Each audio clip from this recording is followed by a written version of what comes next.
We're on. Welcome to the lesson, everybody. Just noodling a bit while we get everything plugged in. Piano lesson number 300,057,000. 19. Oh, 19. Is it only 19? I thought it was more than that. More piano lessons. Well, one finger at a time. But we've progressed from one finger. We've gone from 2 to 3 fingers, 2 hands, and some few thumbs. And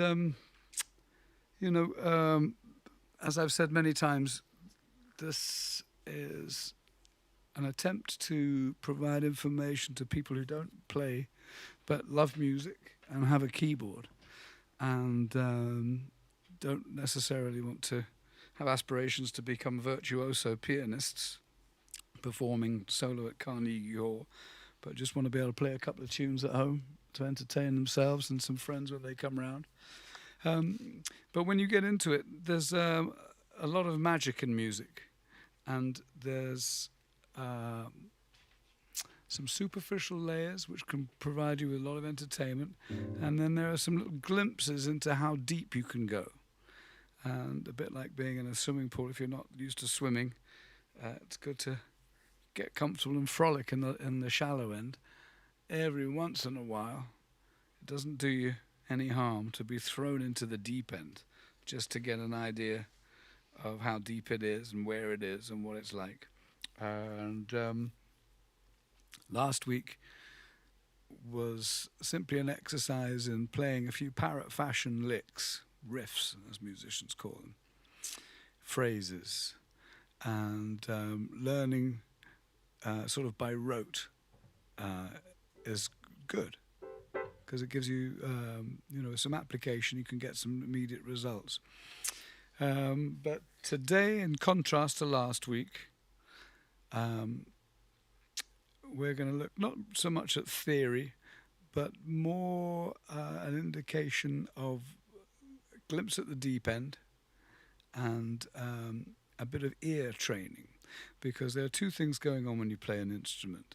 You'll look at the shapes, and we've been doing, since the very first piano lesson, which started right after lockdown, we started with Lean on Me by Bill Withers, and that taught how a major chord is formed of 3 notes, C, and how that shape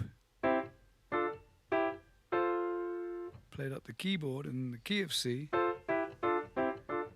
yields immediate musical results that are pleasing to the ear.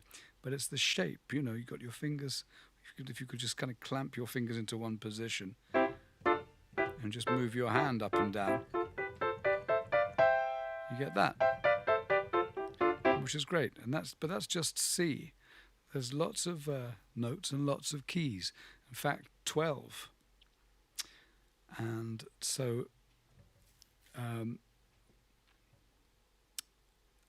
as an exercise today, play the chord of C. There's the note of C. Play the chord of C major. And just follow me slowly. We're going to go through all the major chords, one at a time, going up one note at a time, until we get back to C, up here, an octave higher. And this way we will play all the 12 chords, all the 12 major chords. As I say, we're doing this by going up one at a time, slowly. But then we're going to do it again, and we're going to do what's called a cycle of fourths, and you don't really need to know what that means yet. But anyway, first things first, play a C, C major. Okay, now look at where your fingers are. We're going to be using our eyes primarily in this part, and the next one we're going to be using our ears. So look at where your fingers are. And now, one note at a time, go to the next note up, next finger position up. So here, there, and here. And say out loud what the name of the chord is. One we started with was C, so we're going to sharpen it by going up one at a time, and that's C sharp. And just play it and get used to what it sounds like and look at the shape. Now play a C sharp in the bass with your thumb, and then play an octave of that if your hands can stretch that far. And make the bass sound big. Use the full range of the piano. So that's a C sharp major. Now take your left hand and go down one octave more and play the real nice big bass at the bottom end. Look away from the keyboard and just feel it, and feel your fingers on those notes. And just listen to the sound of it.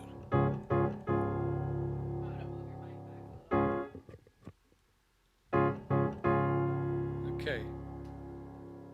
Take your left hand off the keyboard, look at where your fingers are, and listen, make sure it sounds right. If it sounds like this, then you know you're not doing it right. You've got to listen, let your ears tell you. Let your ears tell you. So that's C sharp. Okay, we're going to sharpen this one.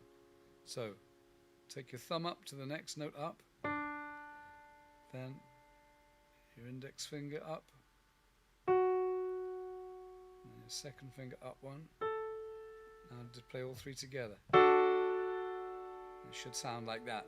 That's D major. Play a D in the bass, and then make an octave below that so it sounds big.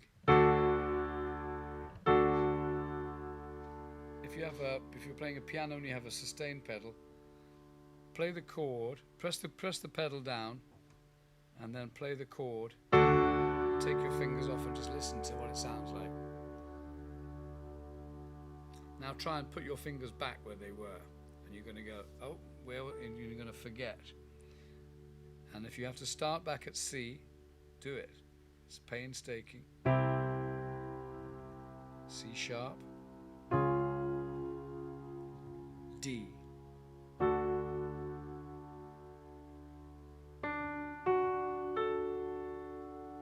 Now we're going to keep going up all the way until we get to C, an octave higher.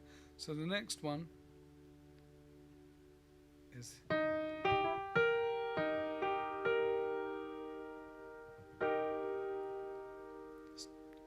this is D sharp.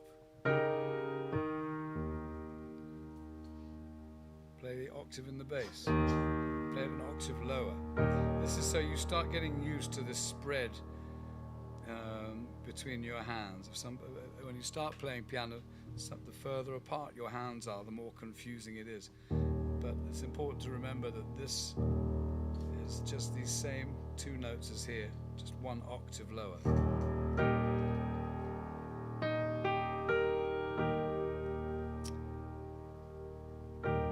So that chord is called D sharp, but it's also called E flat. It has two names. If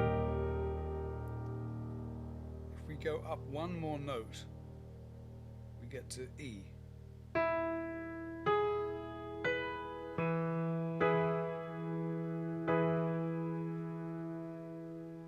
Play E. Do the same thing with the left hand.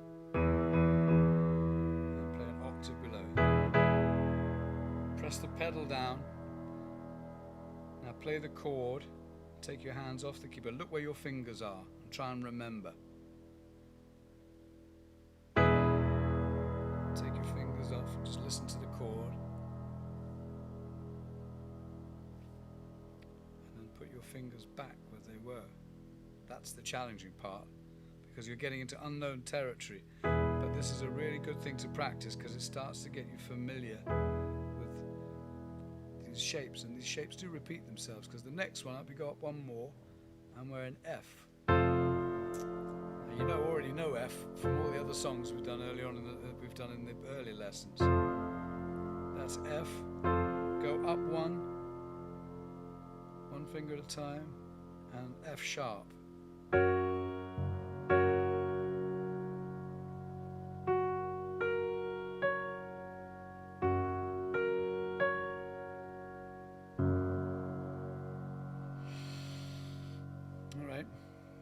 One more.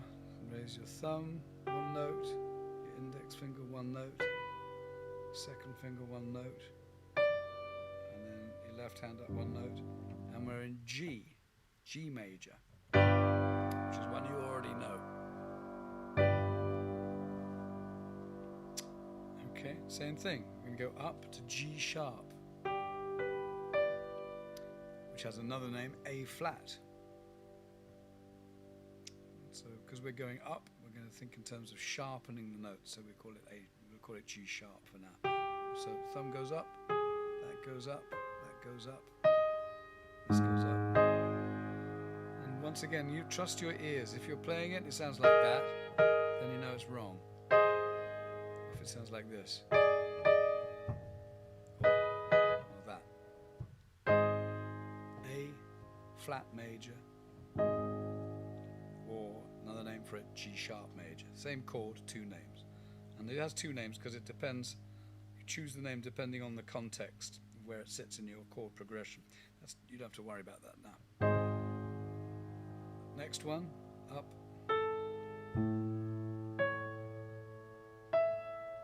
That's A.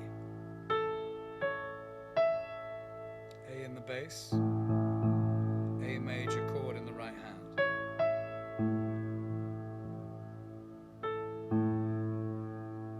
And once again, look at your right hand, put your thumb up one note, index finger up one note, second finger up one note, and now do the same with your left hand, and you have B flat major.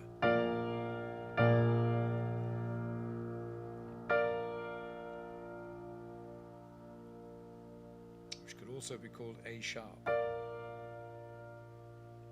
Alright, one more to go, and we're nearly home again. Up one note with your thumb, this up one, this up one, left hand up one, B major.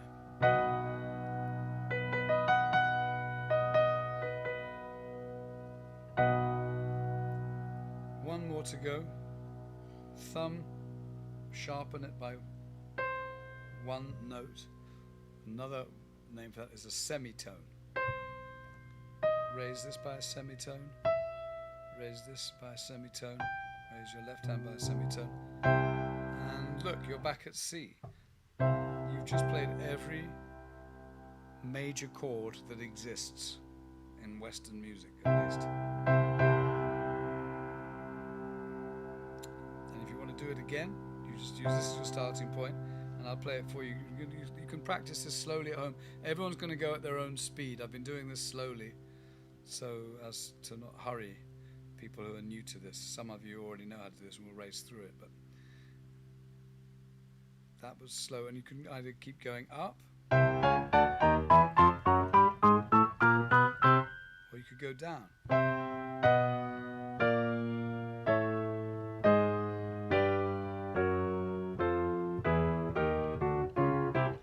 And what you'll start to notice is that some of these shapes repeat themselves. So this, we already know that the shape of C major is the same shape but in a different position on the keyboard for F major and for G major. And you'll notice after a while that the shape for C sharp, with a black note either side and a white note in the middle, is very similar to E flat, and is very similar to A flat. And you'll notice that F sharp is similar to G, and G, F sharp and A. And so gradually you'll start recognizing these shapes. A major is a very similar shape to E major and to D major. It's the same shape.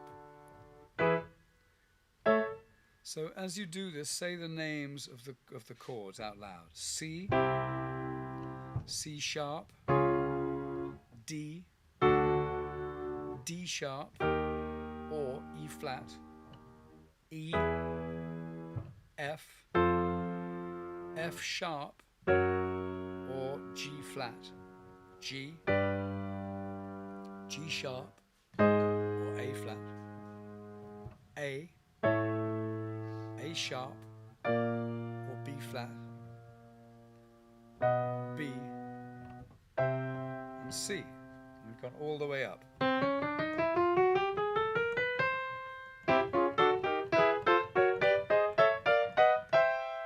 it'll be, as I say, something that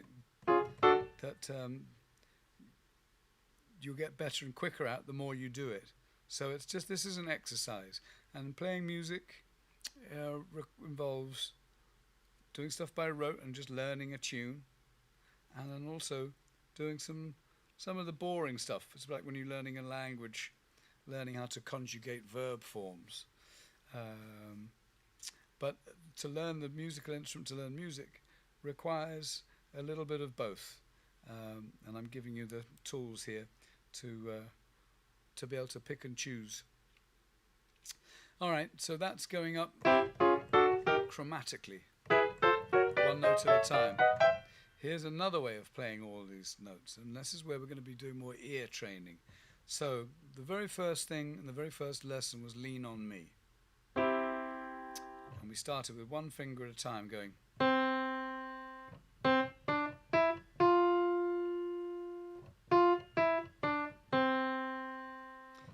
What we're going to do today is just take the first part of that. So start with C, and we're going to play.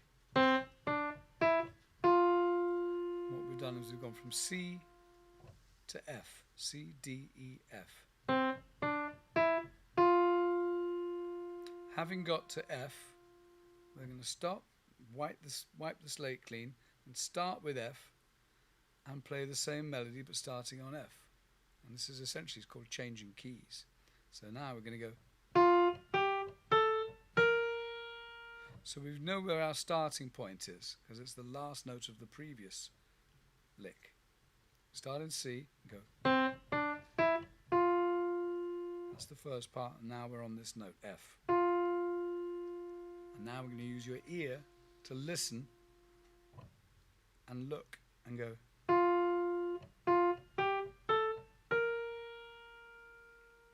And this lands us on B flat. Once we got to B flat, we stop, take a breath, and now we're going to use B, this as our new starting point. Forget where we've been. Now we're starting here. Now we're going to go.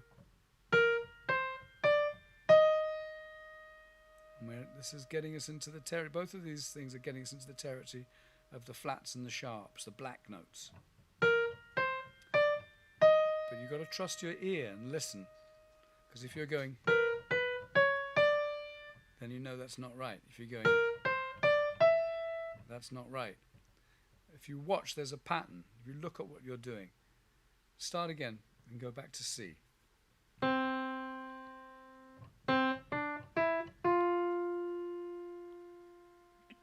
Look at what we just played. There's a gap, or what musicians call an interval, between these two notes that we play, and that's this note here. So we're skipping this one, and then we're skipping that one and going here, but we're not skipping this one, we're only going up what's called a half step. Now in music, the distance between this note and this note is called a whole tone, or a whole step. C to D. Going here is called a half tone, or a semitone, or half a step. So in the melody of Lean on Me, we're going, starting on C, we're going up a whole step, or another word for it is a tone, and then we're going up another whole tone, or just tone, or another step, and then we're going up a half tone, or a semitone, or a half step. These are all three expressions that mean the same thing. Different musicians in different circles that use these expressions. So then when we start using this as the launching pad to play that melody, we do the same thing. A whole step, another whole step, and then a half step, or a semitone. So Do do do do. And then we're going to forget that, and this note we've landed on, it's going to be the beginning of our next phrase. And we're going to go up a whole step, another whole step, then a half step. And just listen to the melody. It's got to sound right. If it doesn't sound right, you're doing something wrong. You have to go back and do it again. Okay, now this is the note we've ended up on is going to be the first note of our next stage. And what we're going to do, instead of playing it here, we're going to play it an octave lower. It's an E flat. We're going to play this E flat. So we're just staying in the region of the center of the keyboard. So here we go. Starting here. A whole step. That's that. Another whole step. That's that. And then a half step. 2 wholes, 1 half. And it sounds like that. And this has landed us on this note here, which is A flat. For the purposes right now, it doesn't really matter. You don't need to think what the names of the notes are. What you're looking at is the shapes and the intervals, and listening and trusting your ear to know when you're messing it up or if you're doing it correctly. So now starting on A flat.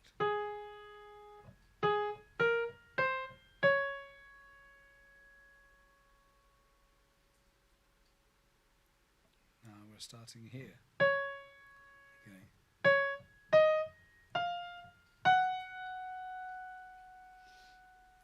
Now, instead of getting all the way up the keyboard, let's take this note, play it an octave lower. So it's still, this one's called F sharp. So it's an F sharp an octave lower. And use this as the launching pad. Here we go, starting here. Whole step, half step. And it sounds right. Times in our lives, we all have pain, we all have sorrow. Okay, to here. Let's play this one an octave lower. To there. Now do the same thing.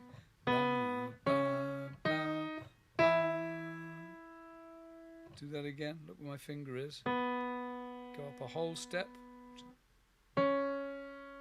Another whole step. And then a half step. And that puts us here. And we'll do the same again, starting here. Whole step, whole step.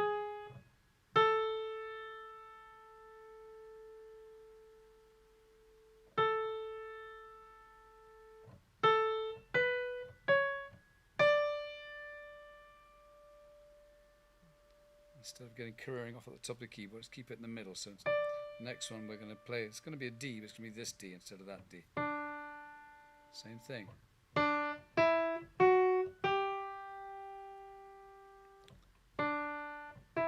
Whole step, half step. And now we're going to do the final one.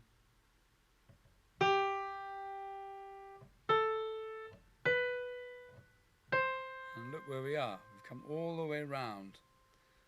And we're back at C where we started. Play an octave lower here. This is where we started. So I'll just play it for you. This is what we've done. We've gone.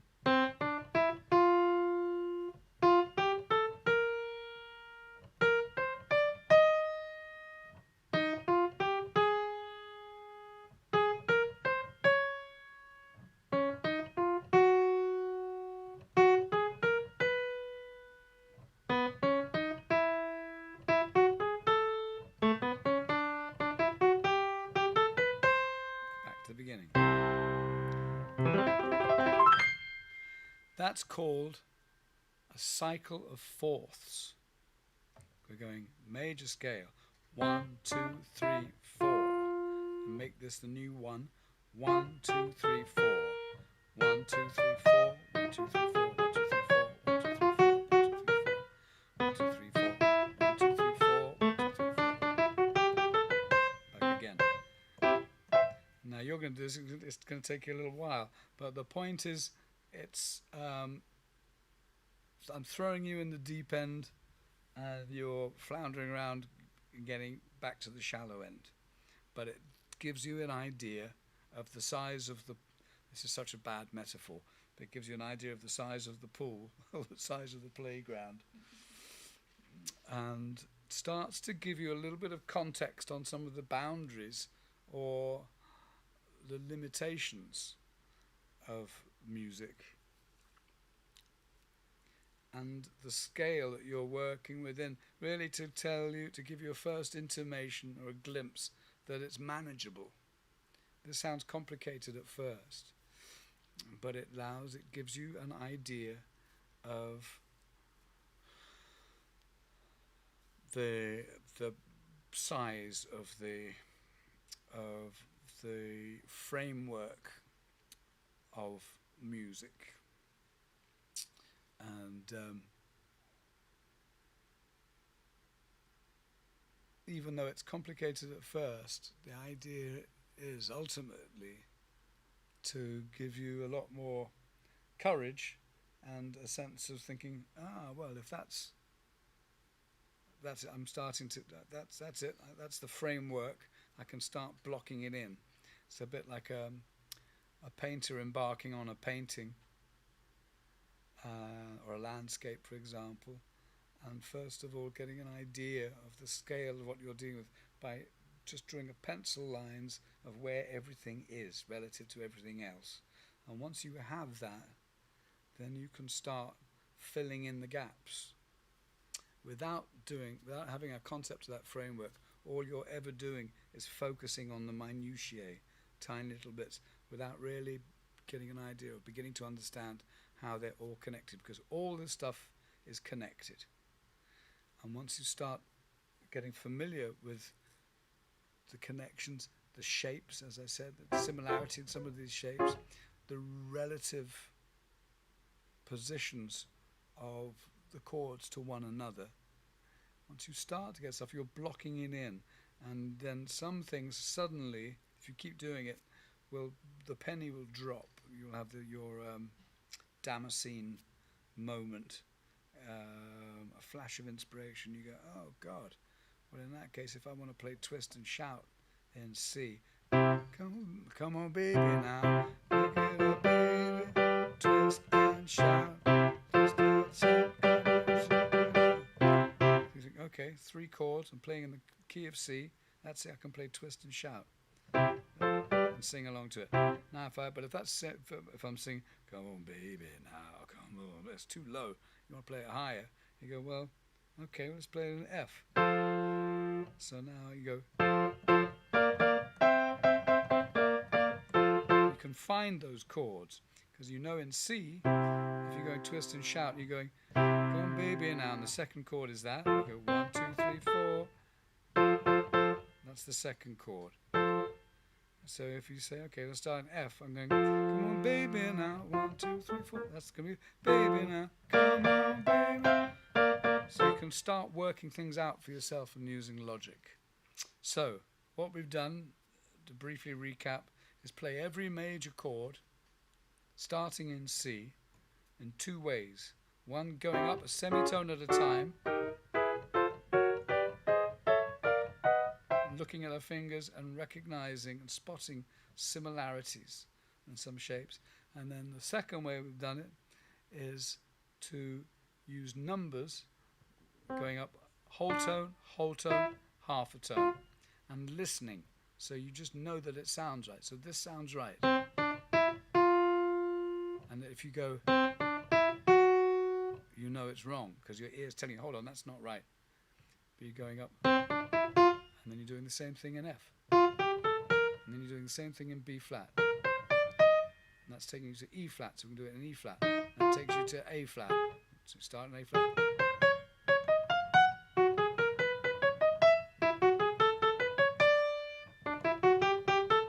and you come back to C. There it is, perfectly, 12:30. Practice that. And then next week we'll do something that's a bit more fun. Maybe we'll play some reggae. How about that? All right, signing off. Keep practicing and have fun with it.